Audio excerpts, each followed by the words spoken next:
There are homes that remember, not just in photographs or dust-lined heirlooms, but in the warmth of the walls, the silence of the floor, the way something unseen shifts when no one is watching. Welcome to Whispers of Asia, where every story is a breath held too long, a memory buried too deep, a shadow that doesn't leave when the lights come on. Tonight, we open the door to an old Hanok, a house wrapped in tradition, heated by fire, and hiding sins too shameful for history books.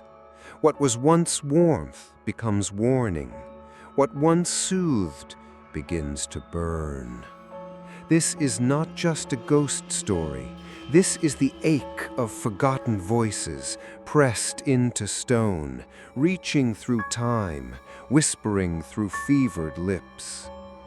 We call this tale The Shadow Under the Floor Mats. The Hanok sat at the edge of a forgotten village. Its sloped, tiled roof bowed slightly under years of wind and silence. Its wooden beams had been oiled and restored, the paper doors freshly mended, the garden raked with respectful precision. But the land beneath it, that had never been touched, not truly.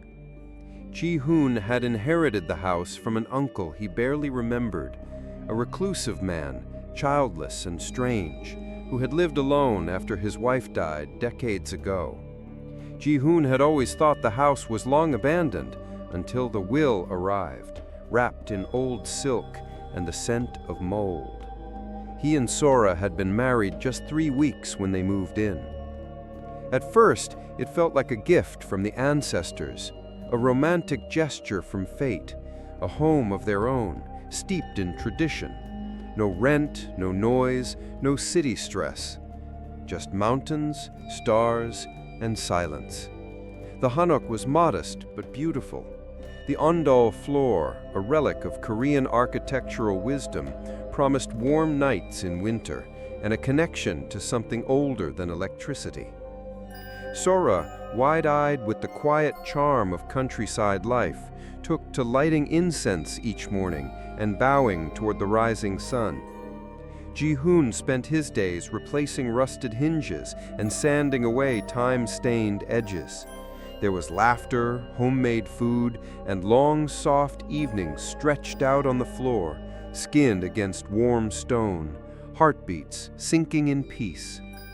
But on the 9th night, Sora woke up sweating. She sat up, breath shallow, skin damp and glowing in the pale orange light of the wall lamp. Ji-hoon stirred beside her, but did not wake. The floor beneath her, though the fire in the kitchen hearth had been cold since sunset, radiated an intense, dry heat. Not the cozy warmth of the ondol. This was deeper, thicker, like the breath of something buried. She pressed her hand flat against the stone. It throbbed like skin. Maybe it was residual heat from the day, she told herself. Summer had been long and harsh, the earth baked. But the Hanok had thick walls, and this heat was only beneath the sleeping room. The kitchen was cool, the hallway still. Only this room, only this spot. She shifted uncomfortably, lay back down, and stared at the wooden beams above. The cicadas outside had long gone silent. Even the night wind seemed to be holding its breath. The next morning, she said nothing. The pattern repeated. Every night, long after the fire died, the floor beneath them grew warm, then hot, and eventually unbearable. By the 12th night, Sora was sleeping curled on a thin blanket on the hallway floor, her body drawn instinctively toward cooler air. Ji-hoon frowned when he found her there. "Why aren't you sleeping inside?" "The floor is too hot." "There's no fire." "I know." He placed his hand to the floor, felt only the faintest warmth, but it didn't feel alive to him the way it did to her. "Maybe you're getting sick," he suggested. "It's probably just your body temperature." Sora didn't argue, but her eyes drifted back to the threshold of their room. The straw mats that covered the floor looked off, as if they'd been slightly shifted, as if something had moved beneath them in the night. On the 15th night, when Ji-hoon was away on a supply run to the nearby town, Sora sat in the center of the room and waited. She lit no fire, ate no dinner, let the darkness settle in with the soft crick of wood shifting under pressure. The wind outside cried through the paper doors, and she held her breath. At exactly midnight, the heat bloomed beneath her legs. It pulsed, like something breathing, a long, slow exhale of heat from below. She trembled. Sweat trickled down her neck. Still, she did not move. Then came the scratching. So faint at first, she thought it was the bamboo trees outside brushing the window, but it grew clearer, a rhythmic, desperate clawing, as if something with nails or bone was scraping against stone just beneath her. She leapt to her feet, heart hammering, and stared at the floor. The mats were trembling, no, pulsing, like flesh or breath. She backed away, hands shaking, and yanked the oil lamp from the wall. In its flickering light, she stepped forward and peeled back the nearest mat. Beneath the woven straw was the Hanok stone foundation, but it was not smooth. Dark scorch marks stained the stone, long faded yet unmistakable, the outlines of two human hands pressed outwards as if from beneath. And between them, barely visible in the flickering light, a face, flattened, screaming. Sora let out a strangled cry and fell backward. Her oil lamp clattered across the floor, narrowly missing her foot. The shadows writhed as the flames steadied. She sat frozen for what felt like an hour. Then slowly, with trembling fingers, she laid the mat back over the stone. The heat did not fade until dawn. Ji-hoon returned the next morning to find her sitting outside the room, arms wrapped around herself, pale and silent. She showed him what she'd found. He knelt, squinting at the marks. "These are old fire damage. You know these homes were rebuilt several times. It's probably just..." "Those are fingers, Ji-hoon. A face." He looked again, less sure this time. "We need to bless the house," she said. "You've been watching too many dramas." But his voice was thinner than before. That evening, an old woman came to their date. She wore a hanbok so faded it looked like gray, and a satchel of jangling bone charms at her side. Her hair was a white river, braided down her back. Her eyes too dark, too still, locked with Sora's, as if she'd heard every whispered thought since she arrived. "I heard the house breathes at night," she said. "I came to warn you." Sora stared. Ji-hoon stepped protectively in front of her. "Who are you?" he asked. The old woman did not answer him. Her gaze never left Sora. It was during the late Joseon years, when shame was buried, not spoken. Unwed mothers, accused witches, thieves with noble blood. Those who brought dishonor were not always hanged or banished. Some were sealed beneath floors, walls, fireplaces. They believed death in silence would purify their shame. But shame lingers, and so do they. The woman reached into her satchel and withdrew a small red charm embroidered with soot-dark thread, the symbol for Gulimja, shadow. They're called Burgin Gulimja, red shadows. They cling to heat, to flesh, to womb. Ji-hoon shook his head. "This is nonsense." The old woman finally looked at him, and her eyes aged him 5 years in a blink. "You've already awakened her. Now you must choose what to feed her, fire or blood." and then she turned around and walked away. Ji-hoon laughed nervously, brushing the dust from his sleeves. "Just a crazy woman," he muttered.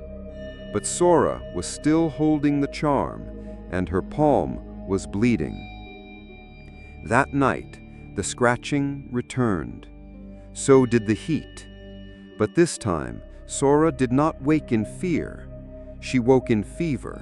Her skin blistered with sweat. Her lips whispered something not in her voice. Ji-hoon leaned close and heard, "It's cold down here. Let me in." Ji-hoon didn't believe in curses. He believed in stress, in rural folklore, in suggestible minds playing tricks on themselves when the silence became too heavy.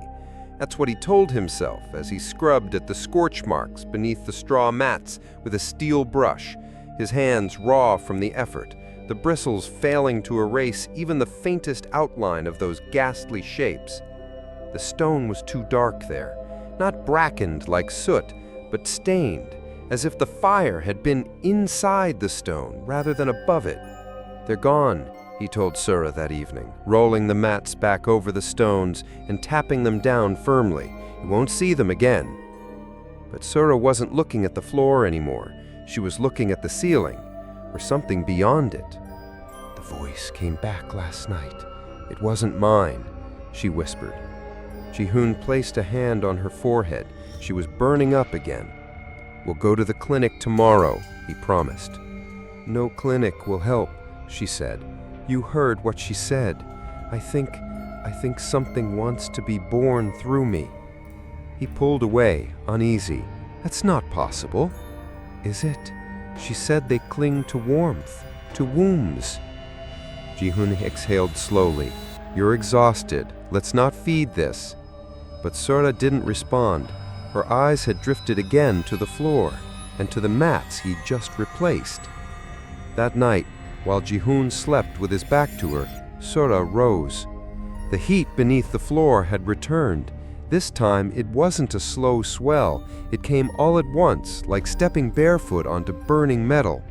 She didn't cry out. Her skin had begun to accept the heat in the way old skin accepts scars. She knelt beside the edge of the room and peeled back the mat again, slowly, deliberately. What she found was no longer just scorch marks. There were now cracks in the stone, thin, jagged splits that ran like veins from beneath the handprints outward in every direction. From within those cracks, something like soot or ash puffed out in tiny breaths, as if the stone itself were exhaling. A tiny sliver of fingernail protruded from one of the cracks. Sora reeled backward in horror, but the air held her in place. The heat pressed against her chest like invisible hands. Then, a whisper, not through the air, but from the floor. "You opened the door." She clutched her stomach instinctively. The heat pulsed up through her spine. She didn't scream. She simply crawled back to the hallway, curled into a ball, and prayed the sun would come quickly. Ji-hoon took her to the clinic the next day. The doctor was polite, gentle, but puzzled. "Her temperature is high, but not dangerously so. Blood work is clean, no infections. Hormone levels are interesting." "What does that mean?" Ji-hoon asked. The doctor glanced at Sora, who sat motionless in the corner, hands folded over her lap. "It means her body is behaving like early pregnancy, but there's no fetus, no implantation, no physiological reason for it." "She's not pregnant?" "Not in the medical sense." The word medical hung in the air like a lie. They returned to the Hanok in silence. The village wind had turned sharp, and leaves chased them across the yard like rust-colored birds. That night, Ji-hoon locked the door to their room. He didn't know why. He told himself it was for protection. He told himself it was to keep animals out. But deep down, he feared what might come from beneath, or worse, what might come from Sora. She didn't argue. She stood in the hallway for a while, staring at the door, then walked away. He didn't sleep. At 3:17 a.m., the scratching started again. It was louder this time, more urgent. Ji-hoon sat upright. The mats were undisturbed. The fire was long dead, yet the heat was there, a slow creep rising from the floor like fingers on his spine. He leaned down, pressed his ear to the floor. A sound met him, not scratching, not clawing, but murmuring. Dozens of voices, layered and low, speaking over one another like a crowd praying beneath the earth. He jerked back. The voices stopped, and then from the hallway, Surta's voice, calm, flat. "You locked me out, but I'm already in." Ji-hoon swung open the door. Surta stood in the dark, eyes unfocused. Her nightgown clung to her sweat-slick skin. In her hand she held something, a piece of broken stone, blackened at the edges, still warm. Her eyes met his, and for one moment her mouth moved, but the voice that came was not hers. She climbed for light, but no one came. He rushed forward, grabbed her shoulders. "Who are you talking about?" Surta blinked, and the fog lifted from her face. She dropped the stone and collapsed into him, sobbing. "I can't feel my hands. They're so cold. But the floor, it burns. Ji-hoon, she's waking up." The next morning, Ji-hoon did what Surta had not dared to do. He peeled back every mat in the sleeping room. There, beneath the thin coverings of tradition and denial, were dozens of blackened imprints, some large, some small, some clear, some smeared as if dragged by force. Hands, knees, feet, faces, like people crushed into the stone, sealed not with mortar, but shame. He knelt there for a long time. The morning light stretched across the room, and yet the shadows beneath his knees didn't move. He saw something, just under the crack of one stone, glinting. With trembling fingers, he pried it out. It was a piece of burnt silk, still red, still embroidered. The symbol was unmistakable. Galimja, shadow. He took the piece to the village elder. The old man went pale. "That house," he began, "was built during the reign of King Yongzhou. It used to belong to a judge, a strict one. His punishments were not always public." Ji-hoon swallowed hard. "They say he ordered the floor torn up once, had it rebuilt, but the workers never spoke of what they found beneath." Ji-hoon returned home with shaking hands. That night, he did not light a fire, but the warmth still came, and so did the voice, through Surta's lips. "It's warm again, but I'm still cold. Let me in." She came at dusk. Her feet made no sound on the gravel path, and her shadow stretched long behind her like an omen. The same old woman who had appeared once before, in a faded hanbok that might have once been ivory, now the color of ash and bone. Around her neck hung charms of knotted rope, dried herbs, and curved fragments of bone that whispered against one another as she moved. Ji-hoon didn't see her approach. She was simply there, waiting at the gate. Surta opened the door, as if she had known the woman would return. "I was called," the old shaman said. "The dead do not sleep, and you have stirred one who has never known peace." She stepped over the threshold without asking. Ji-hoon came rushing down the hallway, startled. "We never asked you to." "Yet the floor called me. The ground screams now, every night louder." Her eyes scanned the house. She paused in front of the sleeping room, sniffed the air, then knelt just outside the entrance. "She lies beneath," the shaman whispered. "She who was sealed in fire and silence. She who begged for light and received only ash." Ji-hoon clenched his fists. "Tell us who, tell us what she is." The shaman turned toward them. Buljon Grimja, red shadows, spirits of shame, spirits of the silenced. She opened her satchel. Inside were relics not seen in modern shrines, narrow iron nails, black inkstones, tattered scrolls bound in string, and a candle whose wick had been dyed crimson with animal blood. She placed the candle on the floor, then a strip of old parchment bearing strange symbols, not Hangul, but Hanja, ancient characters that swirled with forgotten meanings. During the Joseon dynasty, the worst punishment was not execution, but erasure. Women accused of dishonor, a child out of wedlock, a whispered affair with a noble, or bearing the blood of a falling class, were sometimes taken and sealed into the stones of their own homes. "Alive?" Sora whispered. The shaman nodded slowly.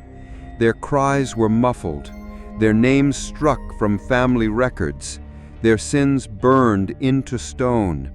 But shame cannot cleanse what was never forgiven. She lit the candle. The flame bloomed black, then slowly turned red. Jihyun shuddered as the room darkened, not from lack of light, but as if the shadows had thickened in response. "I smelled her when I first came. Burnt silk, womb blood, grief."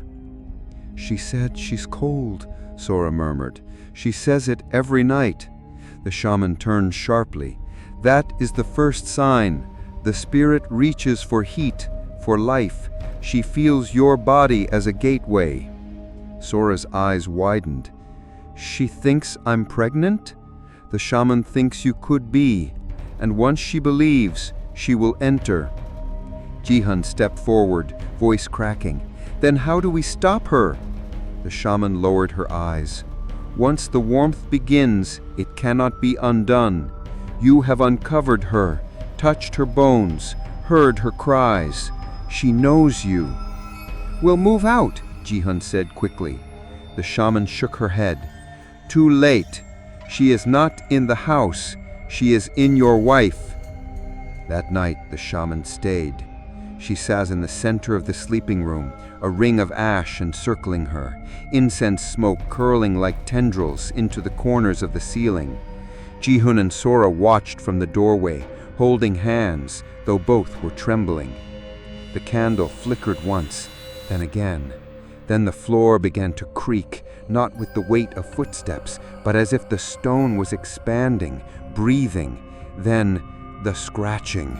Sora gasped. The shaman's eyes rolled back, her voice dropped, low and rhythmic as she chanted in forgotten tongue.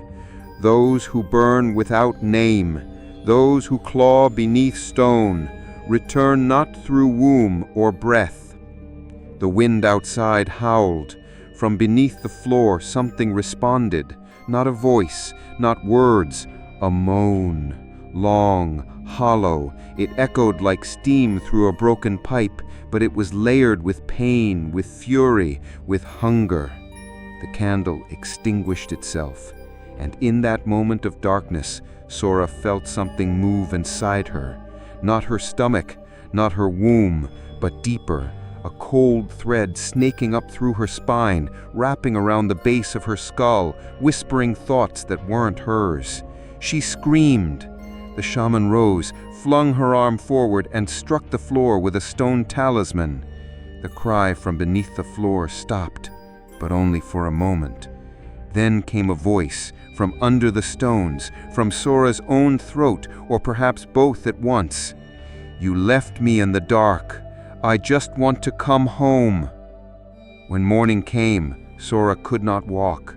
Her feet were blistered, her skin paler than bone. The shaman crushed herbs into a poultice and laid it across her abdomen. It hissed, literally hissed, on contact, like something inside her rejected it. "She is growing stronger," the shaman said. "She believes this body is hers now, that this life is her second chance." "But she's not real," Jihyun said, desperate. "This is a spirit, not a child." The shaman turned to him slowly. Do you think pain can't birth something real? Do you think a soul twisted and starving cannot shape a body to house itself? Ji-hun stepped back. Sora whispered, "She remembers the fire." The shaman nodded. "The warmth draws her. She remembers her final breath, her skin boiling, her child still inside her. She was pregnant? Is accused of shame, sealed with shame." The silence between them deepened, stretching thin and trembling. "What can we do?" Ji-hun asked. "How do we send her back?" The shaman paused. "There is only one way. You must give her what was denied, a name or a death." That afternoon, Ji-hun found an old journal tucked in a hidden cavity beneath a floorboard. Its pages were brittle, its ink faded, but one entry stood out. "Servant girl discovered with child, master furious, whispered words of shame. The walls were too thin, ordered no burial, sealed beneath the ondol. Unwa, that was her name." Ji-hun felt cold. He ran back to the shaman. She read the entry, nodded once. "Unwa," she whispered. "She has a name now, but she must be given release, or she will take a body and live again." Ji-hun looked at Sora, who lay sleeping, her body trembling beneath the blanket. "She wants to be born," he said. "No," the shaman replied. "She wants what was denied, warmth, recognition, and a mother." That night the heat returned, stronger than ever. It was no longer just beneath the floor. It filled the air, the walls, the breath in their lungs. Sora awoke at midnight, eyes glowing faintly red. She sat up without bending her knees. Her hands moved slowly across her belly. "She's almost ready," she said in a voice not her own. The floor cracked. Steam poured from the gaps. The shaman drew a dagger carved from black stone and stepped forward. "Do not let her speak again," she warned Ji-hun. Sora smiled. "Unwa," she said aloud, and the house began to bleed. Sleep no longer brought rest. It brought fevered heat, phantom breath on her skin, and dreams painted in shades of red. Sura lay on the hallway floor again, refusing to sleep inside the room now referred to only as her room. The ondol had been untouched for days, no fires lit, no fuel added, and yet every night the warmth pulsed back through the stones like blood through buried veins.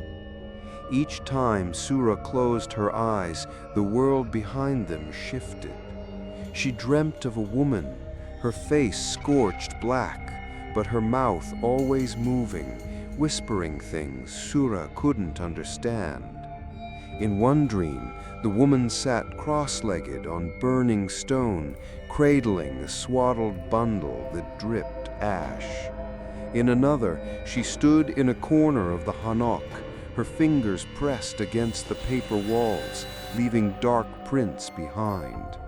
But the worst dream, the one that made Sura wake screaming, was the one where she looked down and saw that she herself was the woman, that her own belly was swollen with fire, that her voice was no longer hers. The days blurred. Sura stopped eating. Ji-hun tried to coax her, bringing bowls of rice, warm tea, sweet persimmons, anything she used to love. But her eyes were distant. "She doesn't like the taste," Sura said one afternoon. Ji-hun froze. "Who?" Sura blinked slowly, as if waking. "I didn't mean to say that, but it felt true." She reached for her stomach and flinched. "Sometimes it feels like something is curling up inside me, like knees or a spine." Ji-hun placed his hand over hers. Her skin burned. That night, she didn't sleep. She lay on the floorboards whispering to herself, her fingers tracing invisible characters in the air. Ji-hoon recognized the rhythm. It wasn't gibberish, it was old Hanja, the language of dynasties long buried. He recorded her voice. Later, he brought the recording to the village shaman. She listened in silence, then closed her eyes. "She's speaking of ashes," the shaman said, "of children born in the dark. She's reciting Eunhwa's last rites, the ones she never received. But how would Sura know those?" "She doesn't," the shaman replied, "but the one inside her does." By the seventh red dream, Sura stopped speaking during the day. She only mouthed words now, as if afraid that speaking aloud would invite someone else to use her mouth. Ji-hoon found her one morning kneeling in front of the sleeping room, her forehead pressed to the floorboards. "What are you doing?" he asked. She looked up, and he saw soot smeared across her lips. "She asked for warmth. I didn't have fire, so I gave her breath." She began to rock back and forth, humming an old lullaby, one Ji-hoon didn't know, yet somehow felt familiar.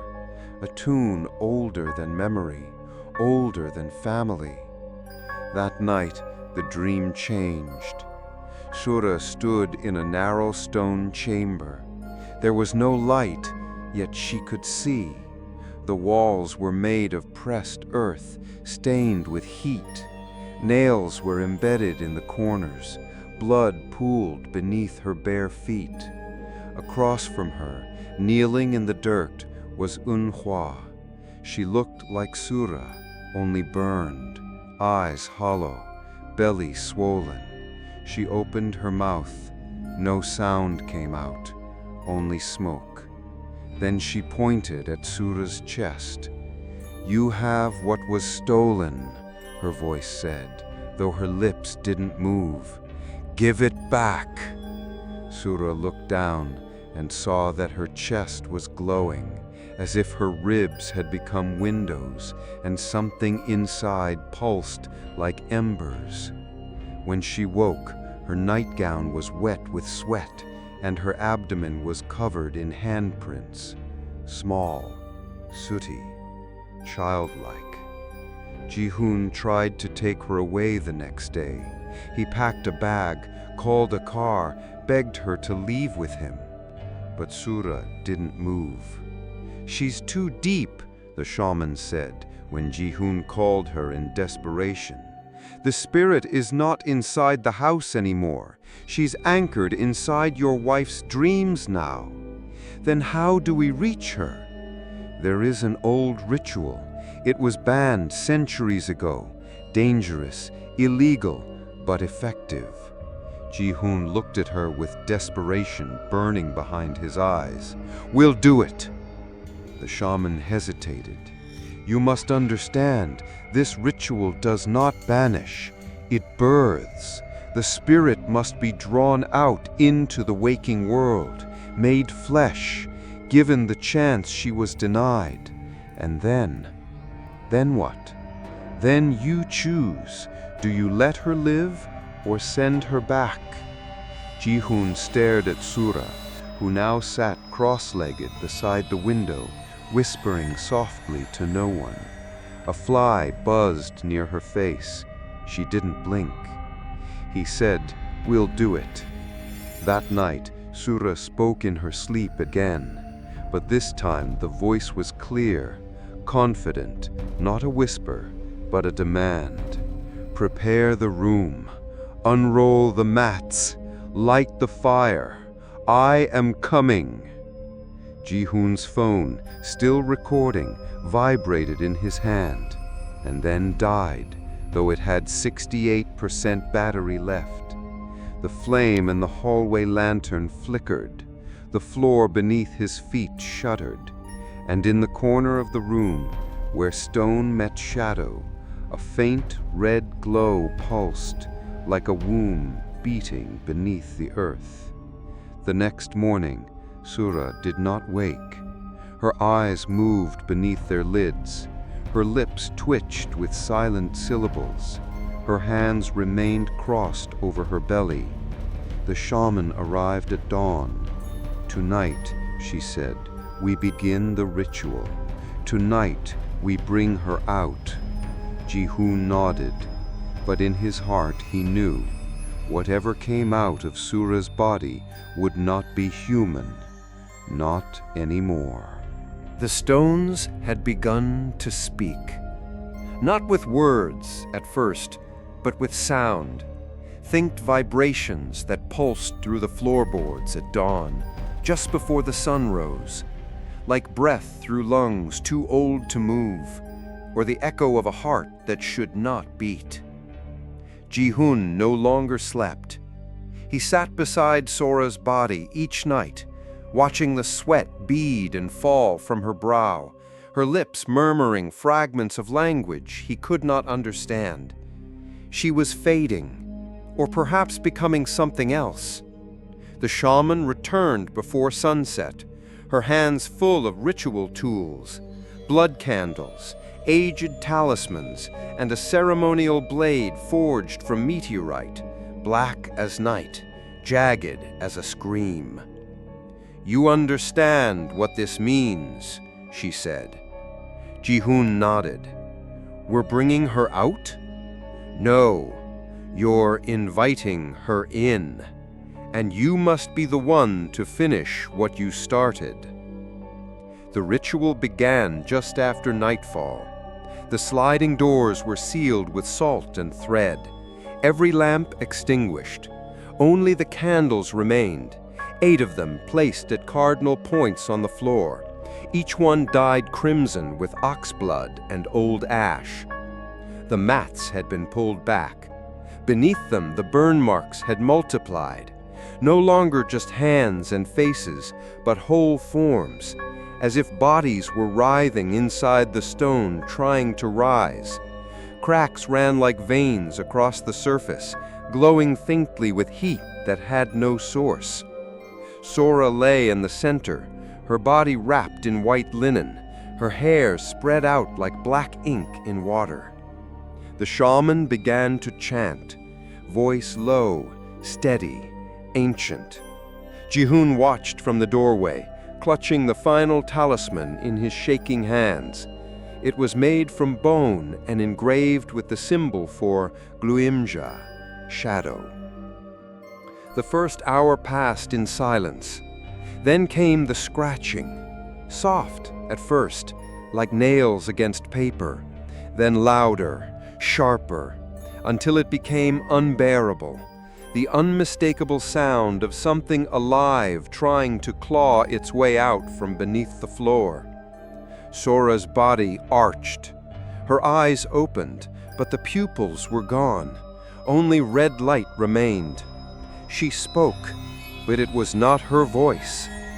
"Do you know how it feels to die alone beneath a home that was never yours? To burn while the world dines above your bones?" The floor shook. A crack split the center stone. From it, steam hissed upward like breath from a grave. Jihun stepped forward, but the shaman held him back with a single stern hand. "Not yet," she whispered.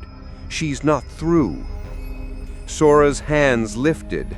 She was no longer breathing, but her chest rose and fell as if something inside her was.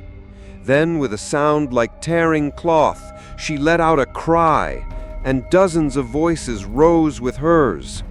Women, children, laughter turned to screams, pleas swallowed by flame, names shouted then strangled mid-word. "We were never named," said the chorus, "so we named each other, in the dark, in the cold, under stone." Jihun staggered backward. He pressed the talisman to his chest. "What does she want?" he shouted above the noise. The shaman's answer came slow, grave. "To be seen, to be born, to be remembered. Sora's body rose slightly from the floor. The cloth around her abdomen began to darken, first damp, then black, not with blood, but with soot.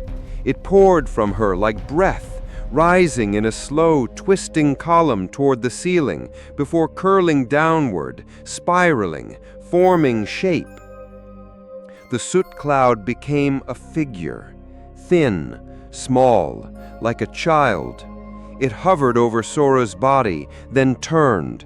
It had no face, only scorched skin, eyes like burned-out coals, and it spoke directly to Ji-hoon. You rebuilt this house. You uncovered me. You called me up. Now finish it. The candles flickered violently. The stone beneath the soot child cracked wider. From the gap, a hand reached out, blackened fingers, long nails, human, but no pulse. Ji-hoon felt his knees buckle. What do I do? He begged the shaman.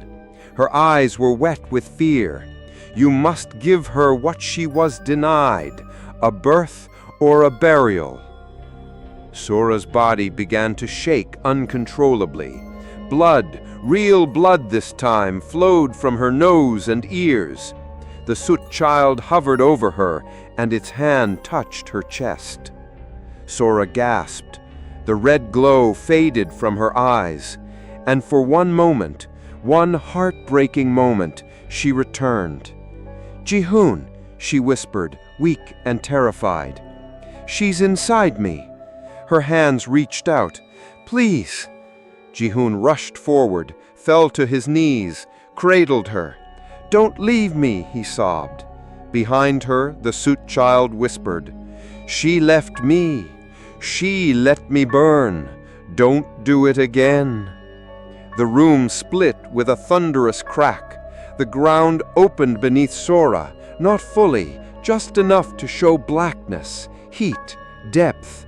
The shaman stood, brandished the ritual blade. It's time, she said.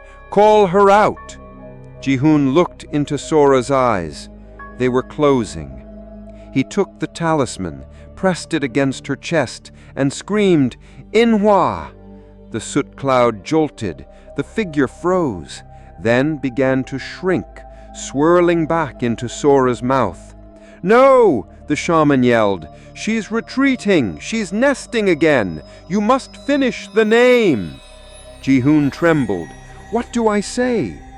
Give her truth, her shame, her sin, her death. Name it all. Ji-hoon looked down at his wife, then up at the spirit. He screamed into the churning dark. Inhwa, you were punished without voice. You were burned without trial. You died beneath shame. You were buried in silence. But I see you now. I know your name. The soot shrieked. The figure convulsed in midair, warping into a tangle of limbs and smoke and long black hair. The floor ignited, not with fire, but red light pulsing up from the cracks like blood through a newborn vein. Sora screamed. The soot figure ripped free from her body.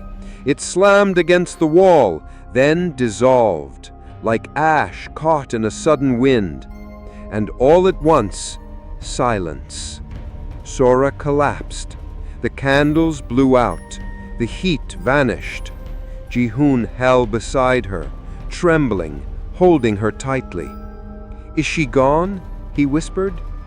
The shaman said nothing.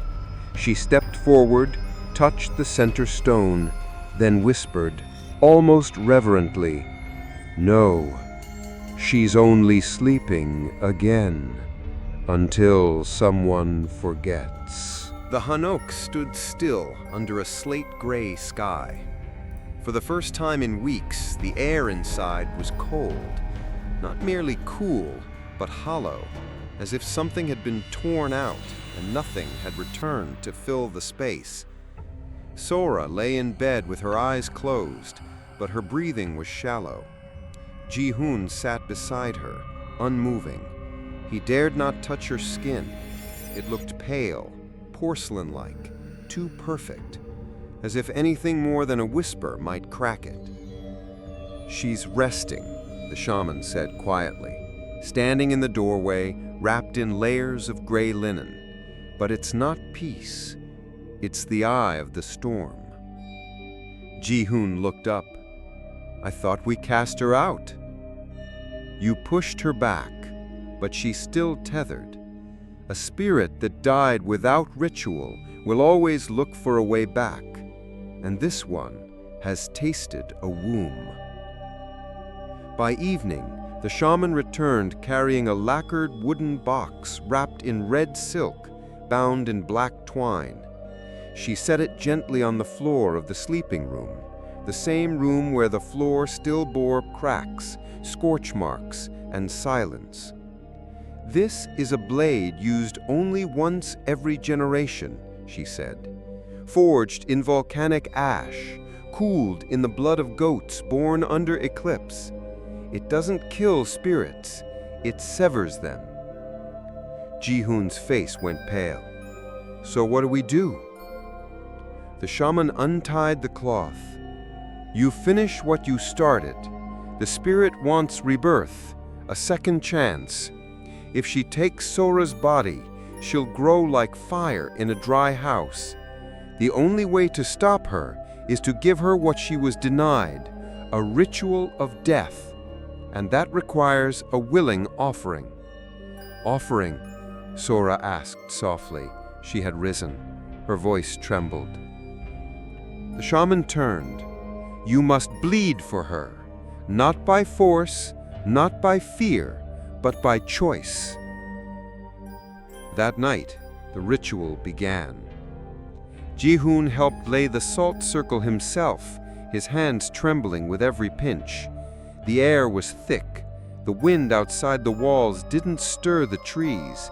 The air inside the house seemed afraid to move. Sora lay in bed with her eyes closed, but her breathing was shallow. Ji-hoon sat beside her, unmoving. He dared not touch her skin. It looked pale, porcelain-like, too perfect, as if anything more than a whisper might crack it. The shaman lit 8 candles, each one blood red, each one placed at the points of an invisible star carved into the stone with ash. The blade rested before Sora. The air pressed in. The stones beneath her began to warm, and from somewhere deep below, a slow, rhythmic sound returned, scratching. "Begin," the shaman whispered. Sora reached for the blade. Her hand hovered, shaking, resisting, but she brought it down across her palm in a slow, deliberate line. Blood spilled, not crimson, but darker, almost black. It hit the stone like ink. The heat surged instantly. The cracks in the floor glowed. From them, steam hissed, not white, but red, like breath exhaled from old lungs. Then, Enhwa rose. She did not rise from the earth. She stepped through it. Her body blackened and blistered, wrapped in nothing but ash and memory. Her eyes were 2 voids, her lips cracked and red. But there was no rage in her face, only longing. Sora's voice caught in her throat. Ji-hoon staggered back, but the shaman remained still. Enhwa stepped into the circle of salt. Her bare feet did not disturb the dust. She did not float. She walked, as if she still remembered what it meant to be human. And then she spoke, not to Ji-hoon, not to the shaman, but to Sora. "I never wanted to take. I wanted to finish what was stolen. They took my child before it breathed. They sealed me before I could scream. But you heard me. You opened the floor." Sora's lips parted. "I was only afraid." "I was afraid too, but fear is not a crime. They made it one. They made my womb a tomb. Let me borrow yours, just long enough to be born." The salt began to tremble. The candles flickered in sync with Sora's heartbeat. From the walls came a low moaning, not air, not wind, but memory, a hum of 100 women, of childless mothers, of names never recorded. Enhua's voice dropped. "Let me live, or strike me down, but do not send me back into silence." Jihun shouted, "She's trying to merge!" The shaman flung a talisman. It burst into flame in the air, striking Enhua's form. She screamed, not in pain, but in despair. The air split with her sorrow. Sora began to convulse.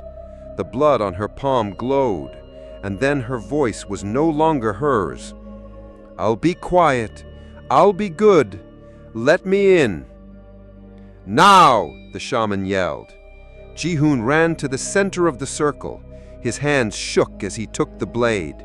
The cracks in the floor opened wider. From them, voices, weeping, laughter, a lullaby twisted by grief. Sora's eyes rolled back. Her mouth opened. Smoke curled from her throat. Enhua's hands reached forward. Jihun dropped to his knees, slammed the blade into the stone. "Enhua, you were wronged. You were silenced. But your name is remembered now. You can rest." The ground buckled. The light vanished. Enhua's body burst into ash mid-scream. Her final whisper, "Thank you for letting me be heard." Sora collapsed. The candles went out. The blood dried instantly, and the Hanok was cold again. Not haunted, not warm, just silent. The shaman stood slowly. She walked to the doorway, picked up the blade, and turned back only once. Never rebuild that room. Never seal those cracks. Let the breath of the dead pass through. She left before sunrise. No trace of her remained. For 3 nights, the house was quiet. Not peaceful, just quiet. The kind of silence that made the hair on Jihun's arms rise for no reason. The kind that settled into corners like dust, thick, waiting. Sora slept deeply each night, wrapped in thick blankets, despite the warmth of summer's end. The blood candles were long extinguished. The ritual blade now rested beneath the shrine in the storage room, bound tightly in red cloth and surrounded by salt. It was over. That's what Jihun told himself. But the floor still felt warm. He tested it on the 4th morning, laying his palm flat on the old stone beneath the peeled mat. Not hot, not dangerous, but warm. Too warm. No fire had been lit in days. No coals burned in the kitchen. No light touched this floor at all until sunrise. And yet the heat remained. He placed his ear to the stone, just to be sure. And that's when he heard it again, a faint breath, like something sleeping deep down beneath the house. That night, Jihun awoke to find Sora standing in the hallway. She wore her nightgown, her long hair hanging around her face. She stood perfectly still, too still. He approached quietly. "Sora?" She didn't move. "Are you all right?" Still no response. Only when he placed a hand on her shoulder did she turn, slowly, mechanically. Her eyes were open, but they didn't see him. She spoke, one word. "Cold." He swallowed. "You're cold?" She blinked. Then her voice shifted just slightly, enough to make his stomach drop. "Not me. Below." Ji-hoon shook her awake. This time she responded. "What are you doing out here?" he asked. She looked around, confused. I don't remember getting up." He guided her back to bed, but sleep didn't come for either of them. She lay with her back to him, silent, still, almost too still. Ji-hoon watched the ceiling for hours. Just before dawn, he heard it again, a faint scratching, rising up from the stones like a forgotten voice climbing toward the light. The shaman did not return. She had promised nothing more. She had done her part, severed the link, calmed the storm, whispered warnings, and disappeared into the fog. Her silence now felt like abandonment. Ji-hoon tried to call her. No answer. Instead, he sat in the garden, watching the shadows stretch long across the walls of the Hanok. Autumn was arriving. The persimmons had begun to ripen. Everything should have felt new again. But beneath it all, something waited. Not angry, just unfinished. By the sixth night, Sora began to talk in her sleep again. But it wasn't possession, not like before. This time it was murmuring, soft, fragmented, like a conversation with someone only she could hear. He recorded it again. Later, he slowed the audio, filtered the background noise, and played it through a set of old headphones. The voice under hers was faint, buried in the recording, but it was there, a whisper beneath a whisper. It's warm again, just a little longer, just enough to crawl. He began to check her body each morning, looking for signs, bruises, scratches, handprints, soot. But she remained clear. She was eating again, smiling faintly, even humming as she watered the garden. And yet, every night, she returned to the hallway, standing in the same spot, facing the sleeping room, listening, sometimes whispering. Once, Ji-hoon caught her reaching out, as if toward something just behind the paper screen, something only she could see. He couldn't ignore it anymore. He went back into the sleeping room, alone. He pulled the mats away again, one by one. The burn marks had faded, almost completely. But one mark remained, a single, child-sized handprint pressed near the center of the room, faint and gray. He ran his fingers over it. The stone was warm, and beneath that warmth, a pulse, a soft, subtle thrum like a second heartbeat beneath his own. He stood up fast, heart pounding. From behind him, Sora's voice drifted into the room. She's just resting, like something waiting to be born. He turned. Sora stood in the doorway, her head tilted slightly, her eyes calm, too calm. "You don't believe she's gone," he said. Sora stepped into the room, barefoot. No spirit just disappears. Not one that died nameless. Not one that was buried beneath a family's shame. Ji-hoon's voice cracked. But we gave her a name, a ritual. We severed her. Sora's hand came to her abdomen. Names don't erase pain. They just give it something to cling to.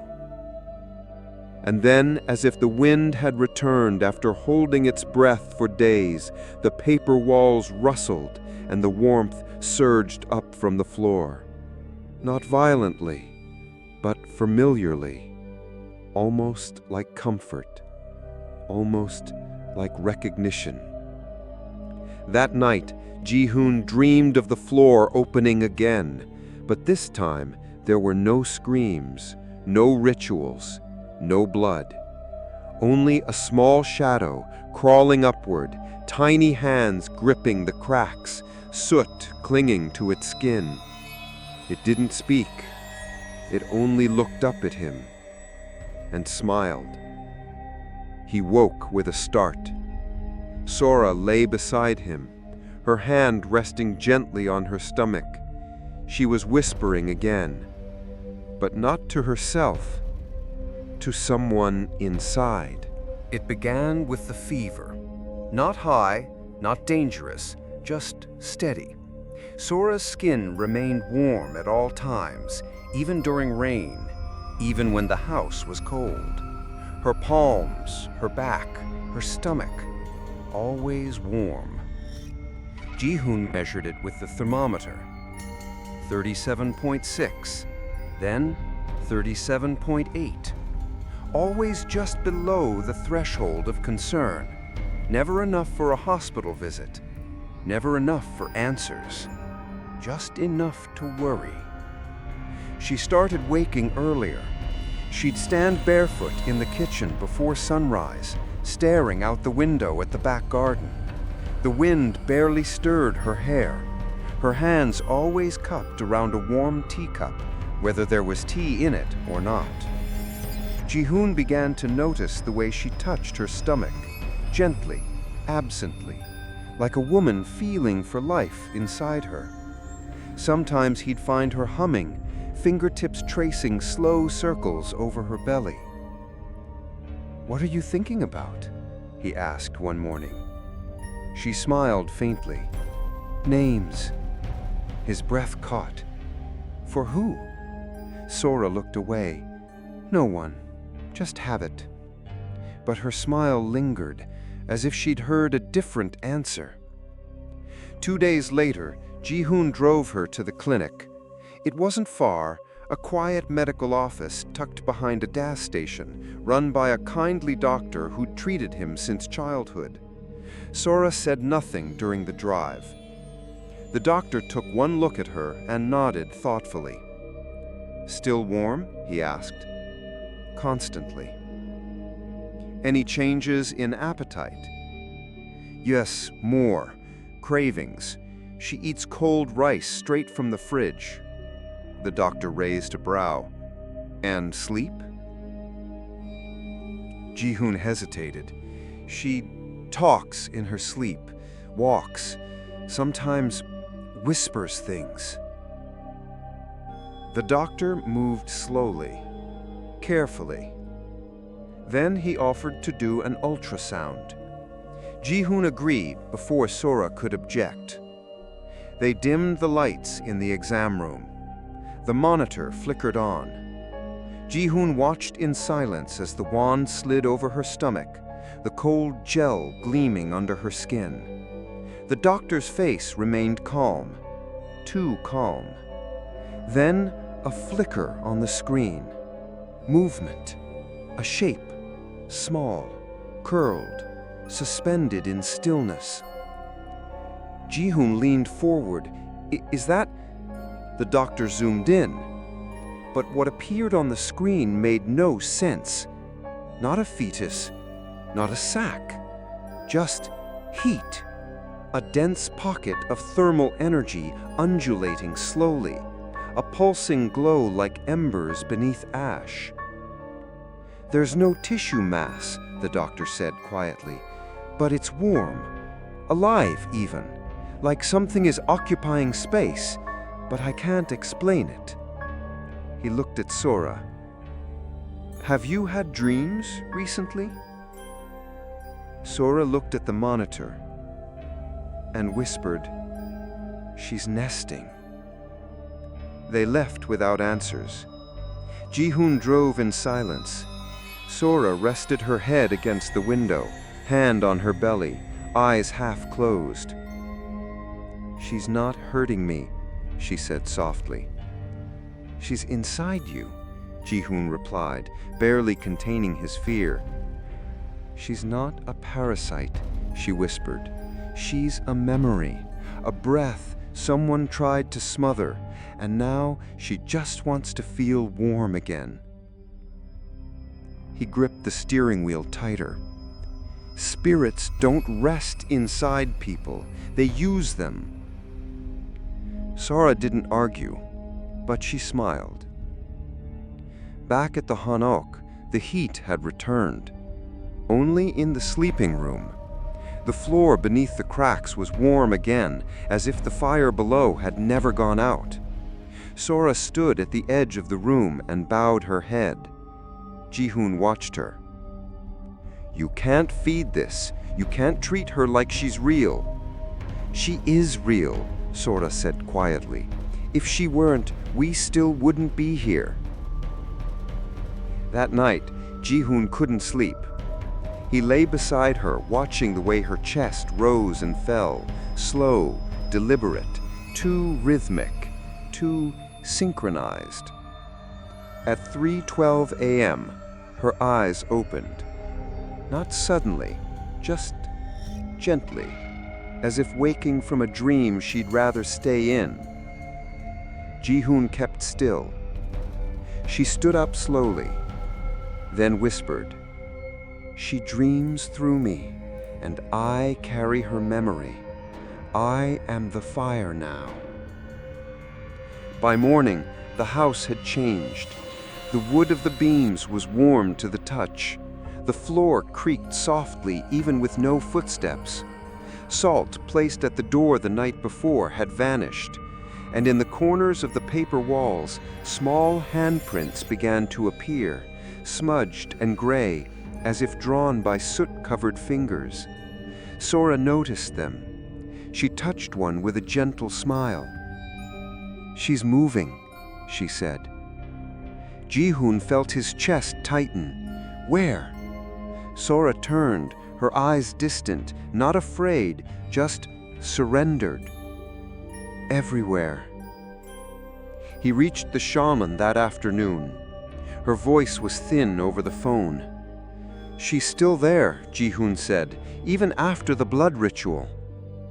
"She was never fully severed. You stopped the flame, but the ember remained." "What do I do?" Silence. Then, "Has she quickened?" "What?"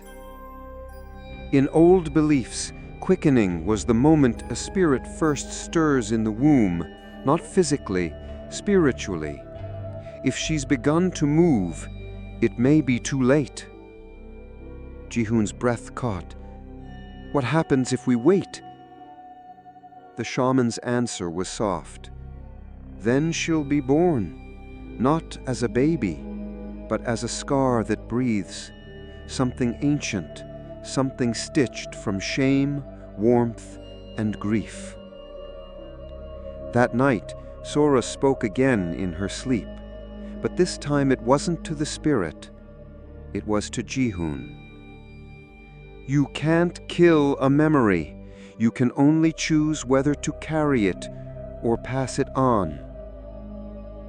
He reached for her, but her body was burning, and from her stomach came a sound he had no language for. A heartbeat, but not hers, and not human. The house was warmer now. Not just the sleeping room. The entire Hanok seemed to radiate with low, pulsing heat. The walls were dried to the touch. The wooden beams sweated beneath the morning mist. Even the breath between Ji-hoon's lips came out heavy, slow, as if the air itself was weighted with something ancient and thick. Sora barely noticed. She moved as if the world had softened. Her footsteps were quiet, her smile slow and distant. She wore her hair tied loosely now, always resting her hands over her belly as if it carried something precious. "She's almost ready," she whispered one evening. Ji-hoon had to force his voice into his throat. "What do you mean, ready?" Sora blinked slowly. To be seen. That night, Ji-hoon waited until she fell asleep. He lit no candles, made no sound. He stepped into the sleeping room barefoot, carrying only a lantern and a crowbar wrapped in cloth. The floor greeted him like skin, warm and slightly damp with humidity that had no source. He peeled back the first mat, then another. The marks were still there, but fainter, worn thin by time or by something beneath shifting softly. He traced the crack that ran through the center of the floor. He placed his hand over it. The pulse was stronger now, and he knew, beneath that stone, something was not just haunting them, it was beating. Ji-hoon wedged the crowbar into the seam between the stones. He pressed down slowly, carefully. The stone groaned, loud enough for him to freeze, but the house didn't fight back. So he continued. The first slab came loose with a hiss, steam rising from underneath, warm and thick as breath. He moved the second stone, then a third. Beneath them, charred bones. He dropped the crowbar, stumbled back. The bones were fused into the dirt, blackened, brittle, but unmistakably human. Long femurs, cracked ribs, a partial spine, even a small warped mandible resting near the corner, teeth still intact. The air shifted, suddenly pungent, the smell of burnt hair, scorched silk, and old sorrow. Ji-hoon reached for his lantern. The light fell deeper into the cavity, and there, nestled between the ribs, a smaller skeleton, tiny, curled, a fetus, no more than 7 months along, preserved not by time, but by fire. The two bodies had burned together, died together. He fell to his knees. A scream clawed up his throat, but he swallowed it. The silence in the room demanded reverence. It didn't want panic. It wanted grief. So he whispered instead, "Unwa, I'm sorry." Behind him, Sora's voice pierced the quiet. "You weren't supposed to look." He turned. She stood at the doorway, barefoot in her nightgown, eyes wide but not surprised. "You weren't supposed to open the cradle," she said. Ji-hoon rose slowly. "You knew?" She nodded. "I felt it. I felt her bones pressing through my own. I felt them for weeks." She stepped into the room, knelt beside the open cavity. The bones didn't frighten her. Instead, she reached out, not to touch them, but to bless them, fingers tracing old symbols in the air. "She remembers," she whispered. "Every scream, every contraction, every breath she wasn't allowed to finish." Ji-hoon crouched beside her. "We can bury them properly. Give her peace." Sora looked up, and for the first time there was something new in her expression. Not fear, not sorrow, but resistance. If we bury her, she disappears. If we carry her, she lives again. Ji-hoon reached for her hand. It was burning. He yanked back instinctively, startled, and then he saw it. The thin red lines running across her forearms, like old scars but fresh, as if someone or something had marked her from the inside. "She's feeding off you," he whispered. "No," Sora said gently. "She's becoming me." That night, Ji-hoon couldn't stay in the house. He slept in the shed near the back garden, the door open, the cool night air brushing against his skin. And still the warmth reached him. It pulsed through the ground like a slow drumbeat. Not noise, not rage, just presence. The next morning, he returned to the sleeping room. The stones had been placed back. The bones were gone.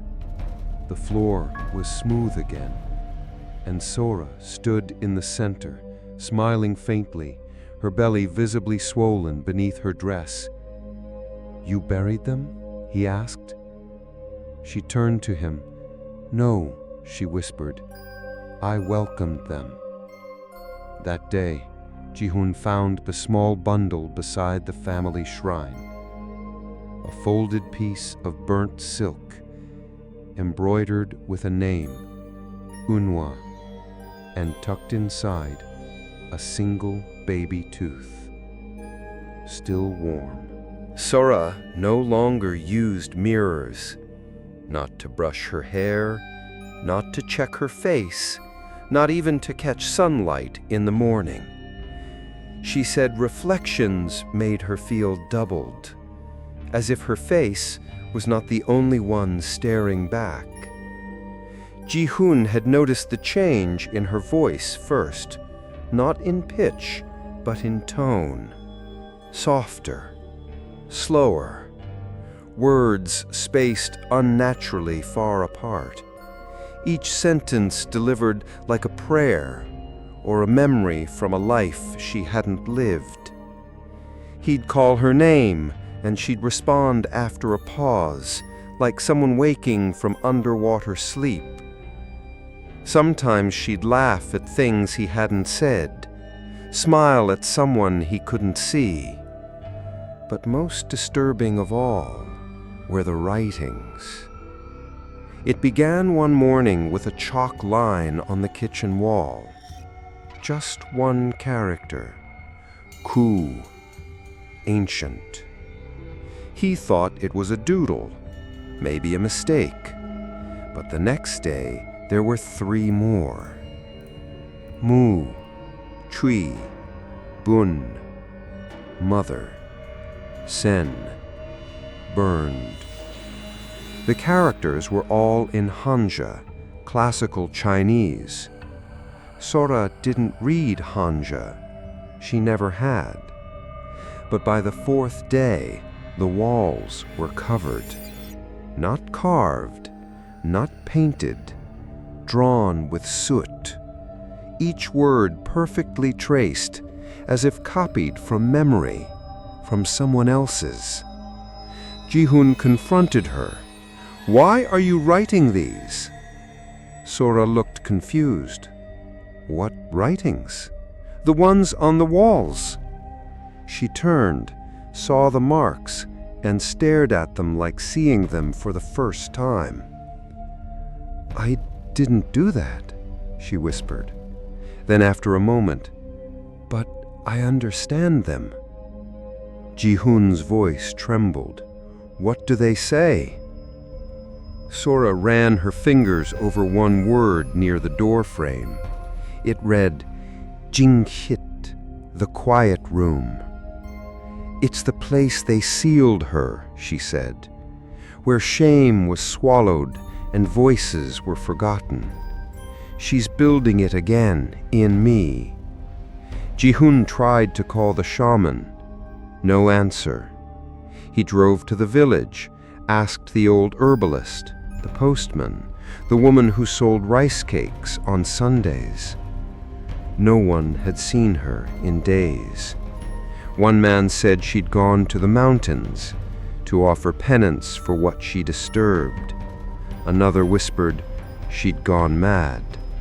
Some spirits, he said, do not forgive, not even the ones who help them. That night, Sora's body changed. It began with her hands. She complained of pain in her fingers, a pulsing like veins that had forgotten their purpose. By morning, the tips of her fingers were gray, not cold, not lifeless, but dusted in something like ash, as if smoke had risen up through her from the inside and gotten trapped beneath her skin. Ji-hoon tried to bring her to the hospital. She refused to get in the car. "What they see as illness," she whispered, "is just her becoming whole again. I am her grave, and now I am her cradle." Later that week, Sora stopped writing.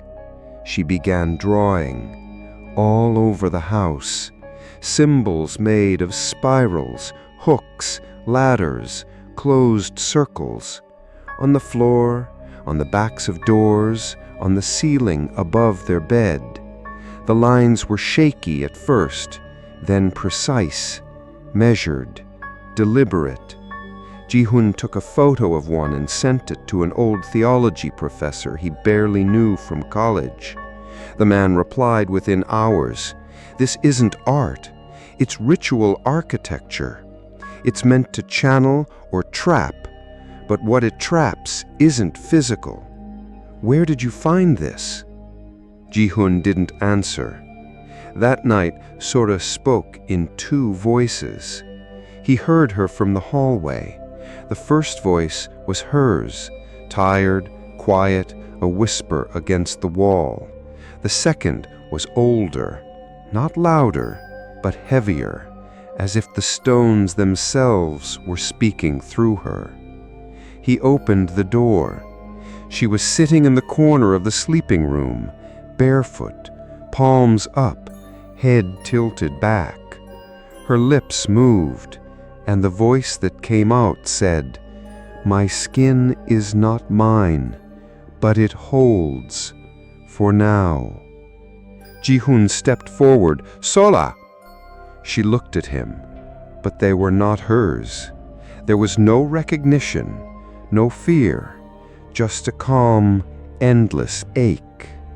She rose, but her movement was wrong, too fluid, too slow, as if her joints no longer belonged to her body.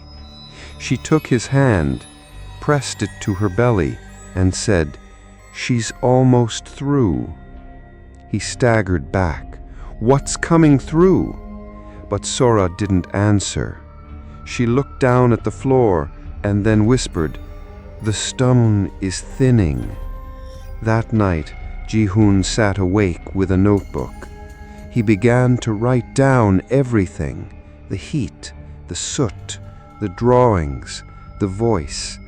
But when he reached for his pen, he found it already resting in his hand, and the paper before him already filled, written in soot, in his own handwriting, a single sentence repeated over and over again. "Let her be born." It began with the floor humming, not creaking, not shifting, humming. A low, constant vibration beneath the house, as if the earth had become a living throat and it was preparing to speak. Ji-hoon felt it first when he stepped onto the threshold of the sleeping room. The stones no longer warmed, they throbbed. There was a pattern to it, a rhythm, almost like a lullaby buried beneath decades of soil and silence. A song only one person could hear clearly, and that person was already listening. Sora no longer answered to her name. He called it, softly, urgently, even angrily, but each time her eyes would flutter and land elsewhere, as if she were waiting for a different name to be spoken. She spent hours in the center of the sleeping room now, sitting cross-legged on the stone, hands resting gently on her abdomen, mouth moving in silent prayer. The air around her shimmered with heat. The lines between body and spirit were beginning to soften. Ji-hoon kept watch from the hallway. He'd wake in the middle of the night to find the paper walls breathing, swelling inward and outward like lungs. The light in the room always red, not from candles, not from lamps, but from below. He peeked in once, just once. Sora wasn't alone. She sat in the center of the room, yes, but beside her, made entirely of ash and light, knelt a second shape, the red shadow. It had arms, it had legs, it had a face, but no eyes. Just a smoldering mouth, slowly curling upward. Ji-hun stumbled back, hand over his chest. Sora didn't move. She simply whispered, "She is no longer hiding." The next morning, Ji-hun returned to the room. The walls were covered again, this time not in soot, but in blood. Thin lines traced symbols across the beams, the door frames, the underside of the ceiling. They pulsed faintly, like veins. He touched one. It was wet and warm and moving slightly beneath his finger. He didn't scream. He just turned around and vomited into the garden. Later that day, Sora finally spoke to him again. Truly spoke. Not the spirit, not the echo, just her. "I'm afraid," she said. Ji-hun sat beside her, trembling. "I know," he whispered. "I thought I could carry her without losing myself," she said.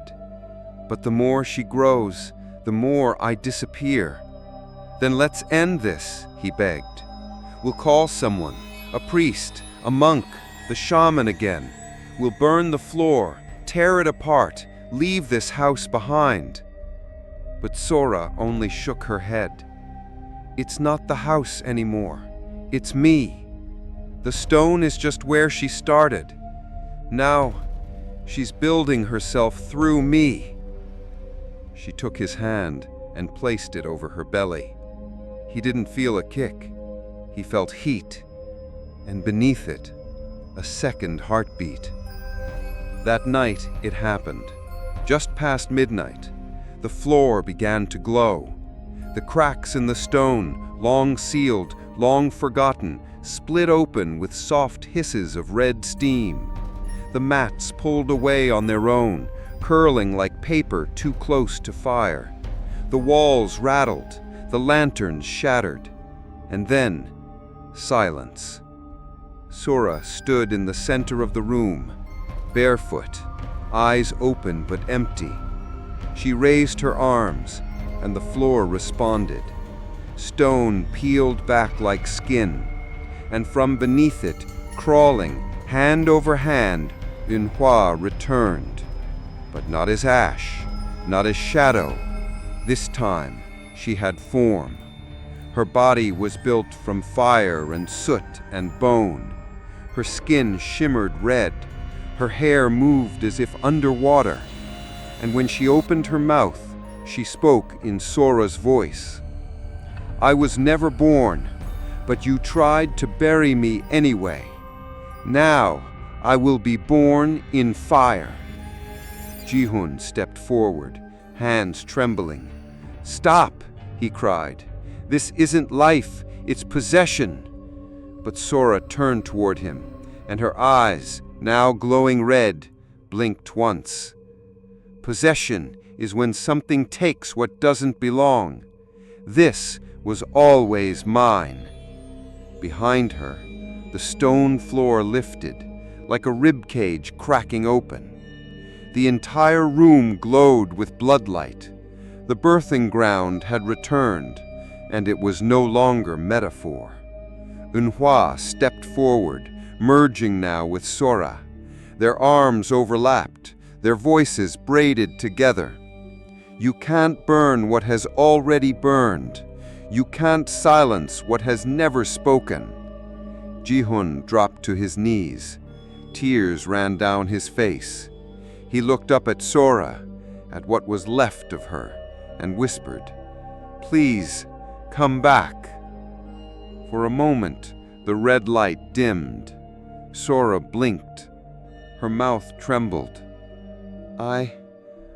I'm still here," she whispered, "but I don't know how to stay."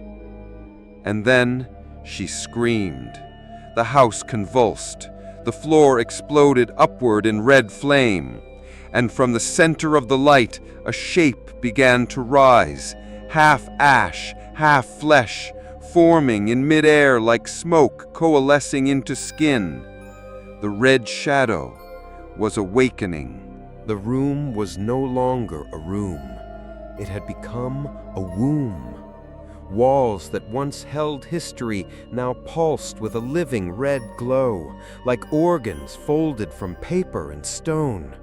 The cracks in the floor were no longer just fractures. They breathed, opened, closed, like mouths whispering forgotten lullabies into the wood.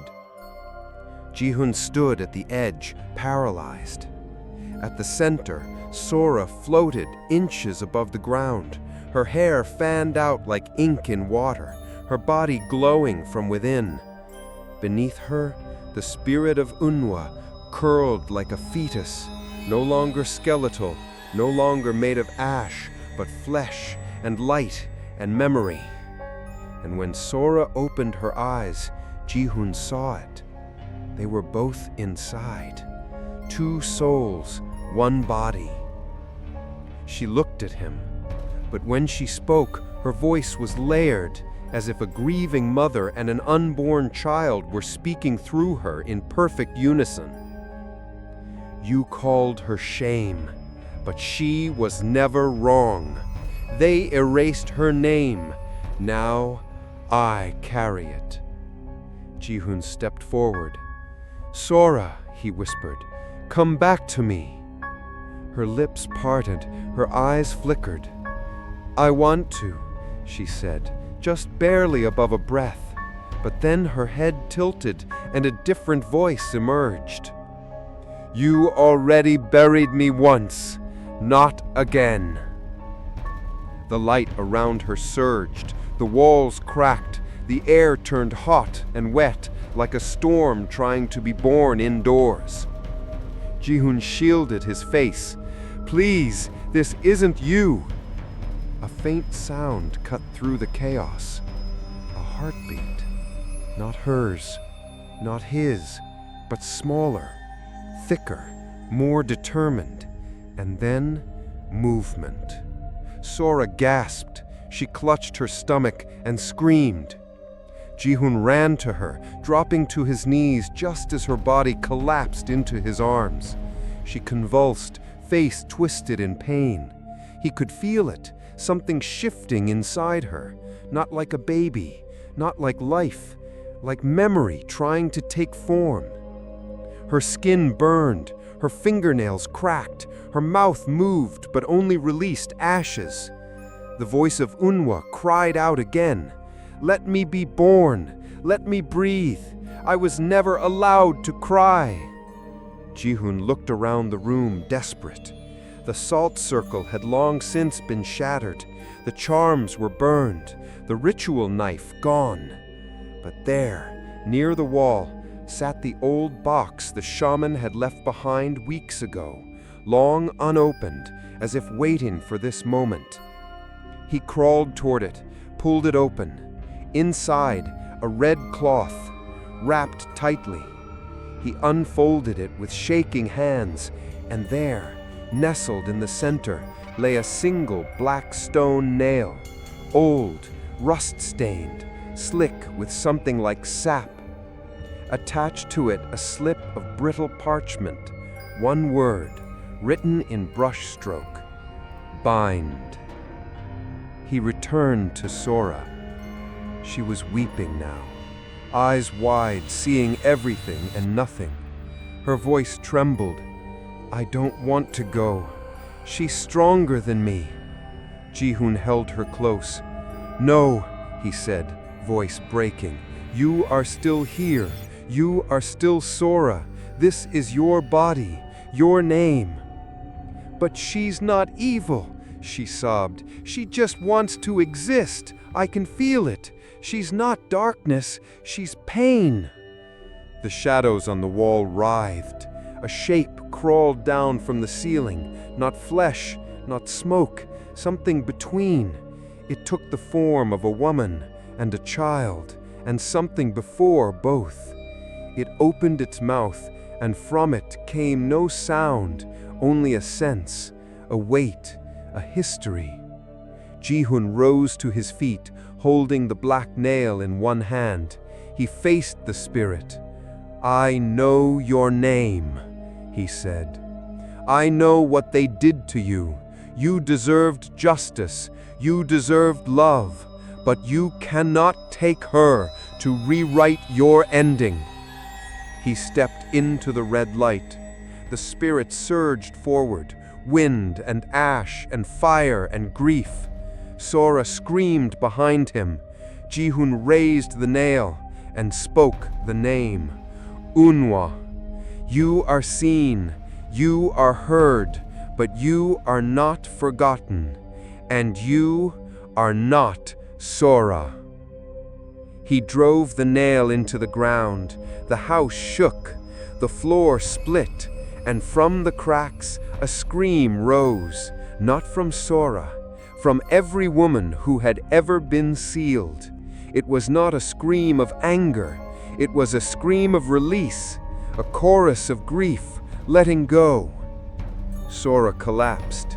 The red light vanished. The warmth drained. And for the first time in over a month, the house was cold. Ji-hoon crawled to her. She was breathing. Her belly had gone still. The heartbeat was gone. Sora opened her eyes, and for a long, agonizing moment, she said nothing. Then, a whisper. I think she finally rested. The next morning, Ji-hoon went to the shrine behind the house. He placed a new stone, carved into it with his own hands. Unwa, a mother never named, a daughter never born. You are remembered. And underneath it, he buried the nail, wrapped in silk, bound with salt, facing east. The house didn't stay cold. It never does. Even after the spirit was named, even after the ashes were buried, even after the stone nail was driven into the floor, the warmth returned, not as a roar, but as a breath, a pulse, a whisper rising back from silence. Sora began to speak in fragments again, not full sentences, not in her own voice, just words, clay, salt, crying, her. At first, Ji-hoon tried to ignore it. He swept the house daily, replaced the mats, cleaned every trace of soot and blood from the walls. He kept the windows open. He made tea for Sora every morning. They tried to pretend they were healing, but healing only works on wounds that are meant to close. Some wounds, ancestral ones, stay open, and they bleed in silence. It was on the 7th night that it happened. The full moon hovered low in the sky, yellow, bloated, watching. Sora woke in a sweat, breath ragged, eyes wild.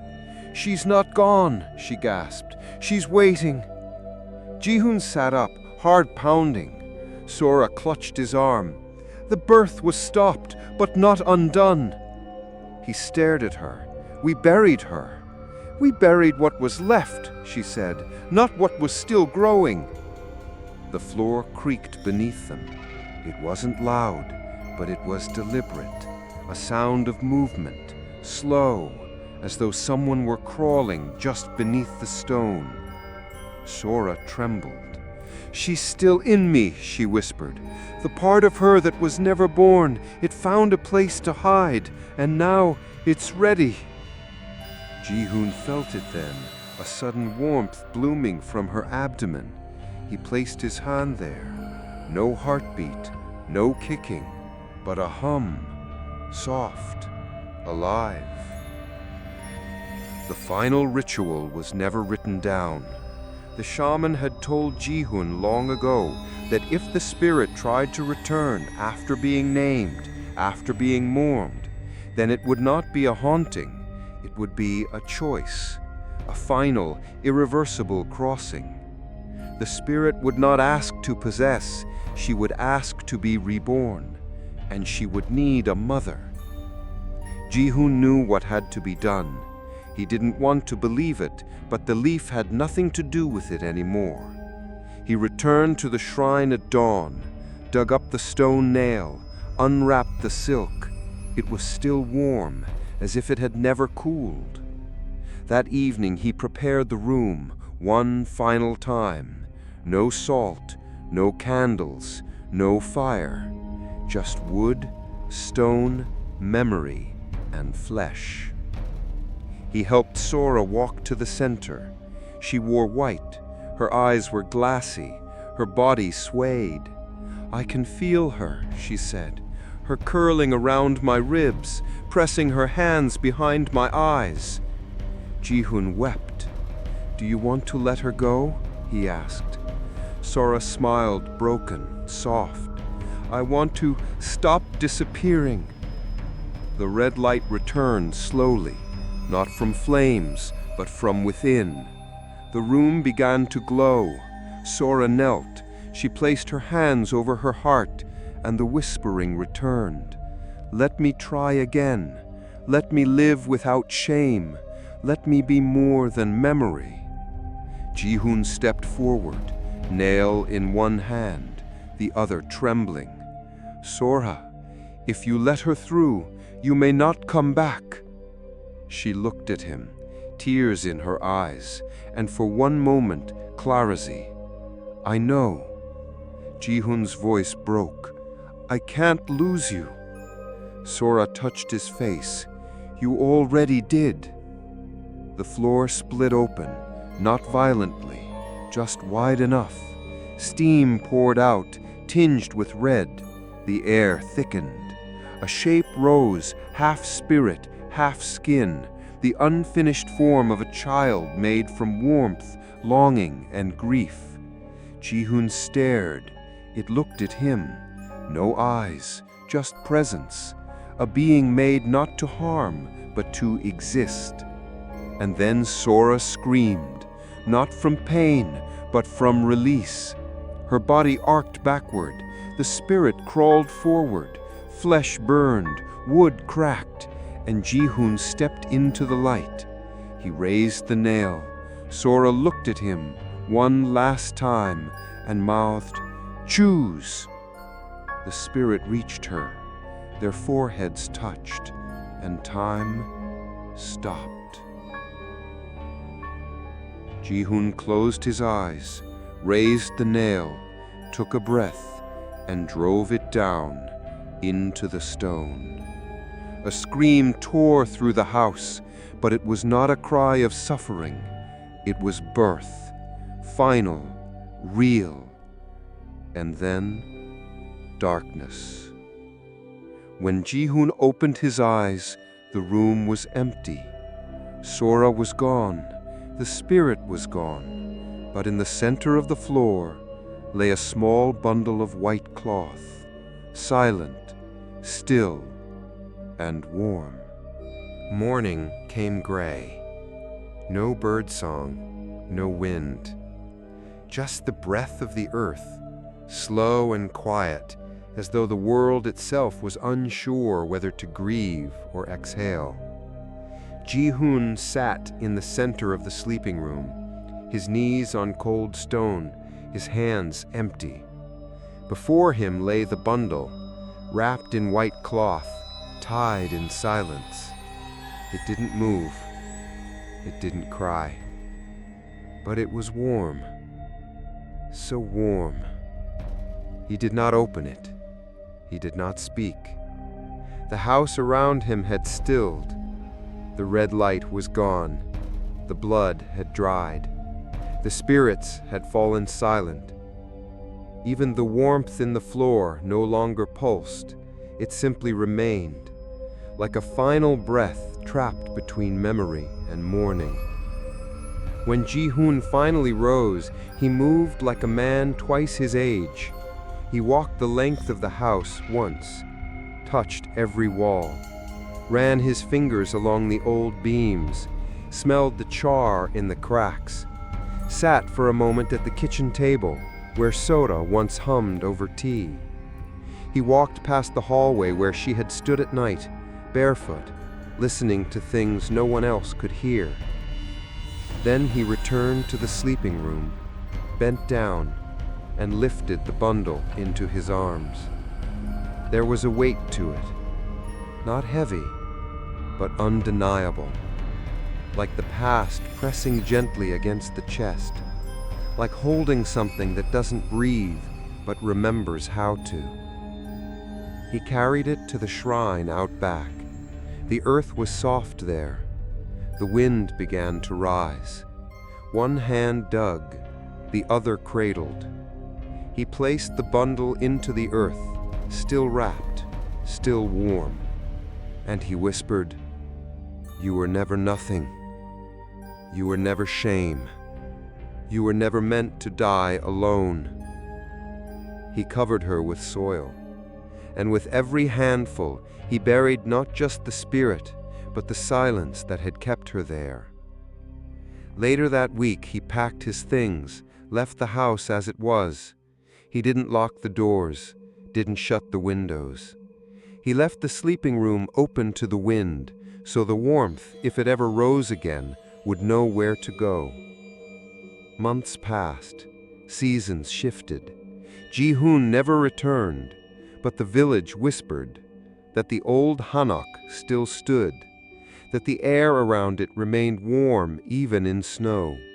And sometimes, just before sunrise, travelers walking past the gate claimed to hear soft scratching beneath the floorboards, and the sound of a woman's voice, low and kind, saying, "It's warm again, just a little longer, just enough to try again."